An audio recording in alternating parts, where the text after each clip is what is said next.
Unlock the secrets hidden within your data by transforming it into a powerful box plot in Excel. First, ensure your data is organized into clear columns. Each column should represent a different category or dataset you want to compare using a box plot. For instance, you might have sales figures for different product lines or test scores for different student groups. Navigate to the Insert tab in the Excel ribbon. This is where you'll find all the charting tools. Within the Charts group, you'll see an icon for Statistics Charts. Click on this icon to reveal a drop-down menu of different statistical chart types. From the options presented, select Box and Whisker. Excel will then immediately generate a box plot based on the data you have selected. If no data is selected, you'll be prompted to select it now.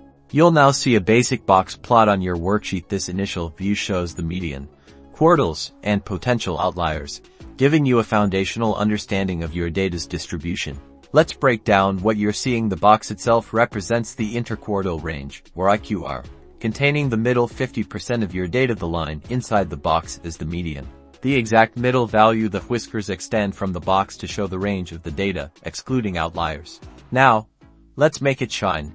Click on your box plot to activate the Chart Design and Format tabs. These allow for extensive customization. You can change the colors of the box and whiskers, add a descriptive chart title, and label your axes clearly. Consider adding data labels to pinpoint specific values. This makes your box plot not only informative but also visually appealing and easy to interpret. And there you have it. Your professional, insightful box plot is ready for analysis. It's a fantastic way to quickly compare distributions and identify key statistical points in your datasets. Get out there and start visualizing your data.